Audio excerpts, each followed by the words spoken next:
حضرت غوث پاک رضی اللہ تعالیٰ عنہ طالب علموں کو سبق پڑھا رہے تھے تو سبق پڑھاتے پڑھاتے نا ہاتھ آگے بڑھایا تو اچانک ہاتھ واپس آیا تو گیلا ہو گیا تھا سارا.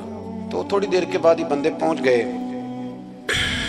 انہوں نے آ کے یا غوث کے نعرے بھی لگائے، وہ مچلے بھی، وہ روئے بھی، وہ قدم بھی چومے، اپنے مقدر پہ ناز بھی کیا.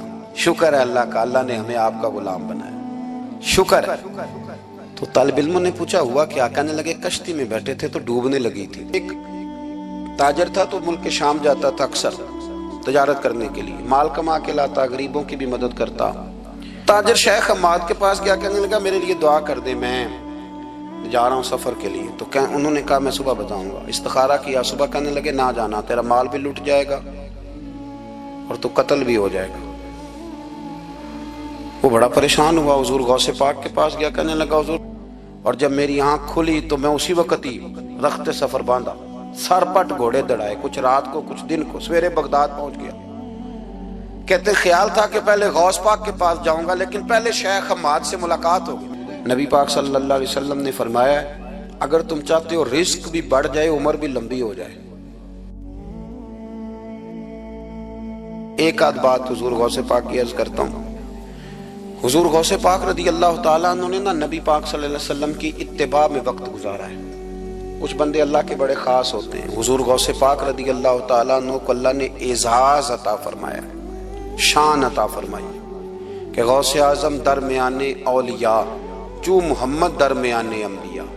اس طرح نبیوں میں رسول کریم کا مقام ہے نا، اس طرح ولیوں میں غوث پاک جیلانی کا مقام ہے.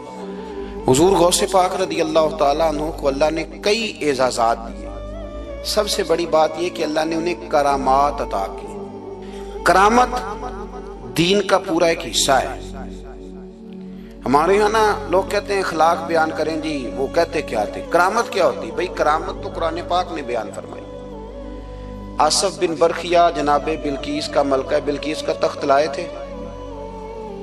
یہ اللہ نے کیوں آیت نازل کی قرآن پاک میں؟ وہ قصہ کہانی ہے کہ وہ جی تخت لائیں، یہ کیوں بیان کی؟ اور تخت آیا کس طرح آیا؟ انہوں نے کہا کہ آنکھ جھپکنے سے پہلے آ جائے گا. پھر آیا کہ نہیں آیا؟ ان سے پوچھا یہ کیسے آیا؟ کہنے لگے ھذا من فضل ربی.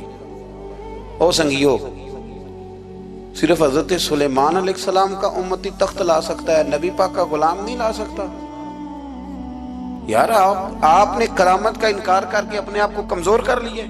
اور نہیں جی نہیں، یہ کیسے ہو؟ کیا مطلب ہے اس کا؟ آپ سورہ نمل روز پڑھے اور جناب سلیمان علیہ السلام کے امتی کی شان بیان کرے کہ وہ آنکھ جھپکنے سے پہلے 80 گز اونچا، 80 گز چوڑا، 80 من وزنی تخت آنکھ جھپکنے سے پہلے لے آئے.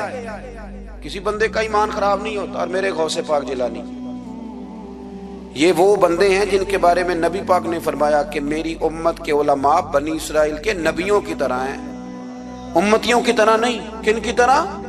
نبیوں کی طرح، نبیوں کی طرح. حضرت غوث پاک رضی اللہ تعالیٰ عنہ ہم کو ملانگ لوگ نہیں ہیں الحمدللہ تعالیٰ. ہم تو غوث پاک کی کرامت بھی مانتے ہیں، پر قرآن و سنت کی اینک لگا کے مانتے ہیں. یہ میری بات سمجھ لیں. حضرت غوث پاک رضی اللہ تعالیٰ عنہ طالب علموں کو سبق پڑھا رہے تھے تو سبق پڑھاتے پڑھاتے نا ہاتھ آگے بڑھایا تو اچانک ہاتھ واپس آیا تو گیلا ہو گیا تھا سارا. تو شاگرد بھی بڑے سیانے ہوتے ہیں، انہوں نے سبق چھوڑ دیا، استاد جی کے گیلے بازو کو دیکھنا شروع کیا. حضور یہ کیا ہے؟ تو غوث پاک بھی غوث پاک تھے. ہر بندے کا ہاضمہ اتنا اچھا نہیں ہوتا کہ اس کو ہر بات ہضم ہو جائے. کئیوں کو بد ہضمی بھی بڑی سخت ہوتی ہے، کھٹے کھٹے ڈکار آتے ہیں بات سن کے، کانوں سے دھواں بھی نکلتے ہیں کئی دفعہ. تو انہوں نے پوچھ لیا فٹافٹ کہ حضور یہ کیا ہوا؟ تو غوث پاک کو پتا تھا کہ سب کا ہاضمہ ٹھیک ہے. میاں صاحب نے بھی کہا تھا خاصاندی کا لامہ آگے نہیں مناسب کرنی.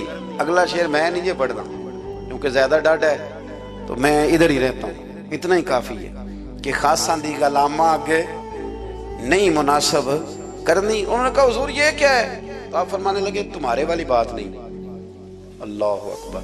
ابھی سبق پورا ہو رہا تھا تو بندے دوڑے دوڑے آ گئے اور انہوں نے نعرے لگانے شروع، یا غوث یا غوث یا غوث. لوگ کہتے ہیں غوث پاک سے ملتا نہیں. میں کہ ٹھیک ہے، انہوں نہیں نہ ملیا. جنہوں ملیا اس تے رولا پانا نہ بڑا ملیا ہے، بڑا ملیا ہے، بڑا ملیا. اپنا اپنا معاملہ نا کسی نے کہا حضور کچھ نہیں دیتے، تو کسی نے کہا میرے کریم سے گر قطرہ کسی نے مانگا، دریا بہا دیے، در بے بہا دیے، جس کو ملا ہے وہ تو شور کرے گا۔